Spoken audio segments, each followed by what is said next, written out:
उपराज्यपाल admiral DK Joshi ने राजनिवास में प्रशासन के विभिन्न विभागों में रिक्त पड़े पदों की स्थिति और इन्हें भरे जाने की कार्य योजना की समीक्षा की। बैठक में मुख्य सचिव केशव चंद्र ने कुल स्वीकृत पद तथा भरे जाने वाले पदों की संख्या का ब्यौरा पेश किया। उन्होंने मिशन मोड पर इस वर्ष अक्टूबर तक अधिकतर रिक्त पड़े पदों को भरे जाने के लिए किए जा रहे प्रयासों के बारे में भी बताया। कार्मिक सचिव एसके झा ने विभागों के हिसाब से रिक्त पदों की संख्या के बारे में विस्तार से बताया। उन्होंने कहा कि सामान्य कैडर और विभिन्न विभागों में जल्द से जल्द भर्ती सुनिश्चित करने के लिए सचिवालय सहित अन्य स्तरों पर कोशिशें की जा रही है। उन्होंने कहा कि ग्रुप सी के लिए एसएससी के सहयोग से पिछले वर्ष नवंबर में परीक्षा आयोजित की गई और अब चयनित उम्मीदवारों का स्किल टेस्ट लिया जाएगा। कार्मिक सचिव ने बताया कि प्रशासन का एसएससी की मदद से जुलाई माह में 2 और परीक्षाएं आयोजित करने का लक्ष्य है। यह परीक्षाएं ऑफलाइन मोड पर आयोजित होंगी। मैट्रिक स्तर के पदों के लिए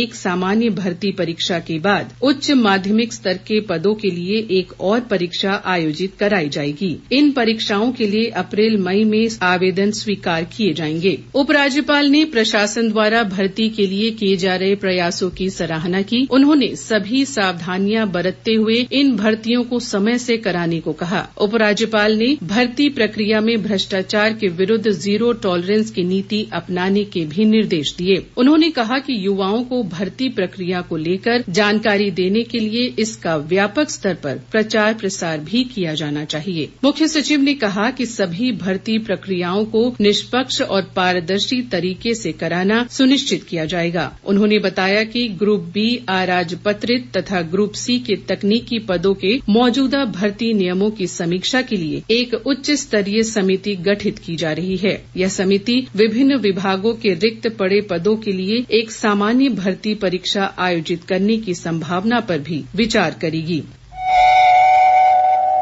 प्रशासन के विभिन्न विभागों में रिक्त पड़े एलजीसी और स्टेनोग्राफर के पदों पर भर्ती के लिए मार्च के अंतिम सप्ताह या अप्रैल के पहले सप्ताह में स्किल टेस्ट आयोजित कराया जाएगा। एलजीसी के लिए टायर 2 और स्टेनो के लिए टायर 3 स्किल टेस्ट रखा गया है। यह कंप्यूटर आधारित टेस्ट होगा जिसमें उम्मीदवारों की टाइपिंग क्षमता तथा शॉर्टहैंड की परीक्षा ली जाएगी। इस टेस्ट में उम्मीदवार का पास होना ही पर्याप्त है। पिछले वर्ष 20 नवंबर को लिखित परीक्षा आयोजित की गई थी जिसके अंकों को जारी कर दिया गया है। ऐसा देखा गया है कि कुछ शरारती तत्वों द्वारा उम्मीदवारों के चयन को लेकर अफवाहें फैलाई जा रही है जो पूर्णतः निराधार है। चयन की पूरी प्रक्रिया निष्पक्ष और पारदर्शी है जिसमें किसी भी तरह की कोई चूक की संभावना नहीं है। ऐसे अफवाह फैलाने वाले व्यक्तियों के बारे में प्रशासन या पुलिस को जानकारी देने को कहा गया है ताकि उनके खिलाफ उचित कार्रवाई की जा सके। लिखित परीक्षा के परिणाम karmic.andaman.gov.in पर उपलब्ध है।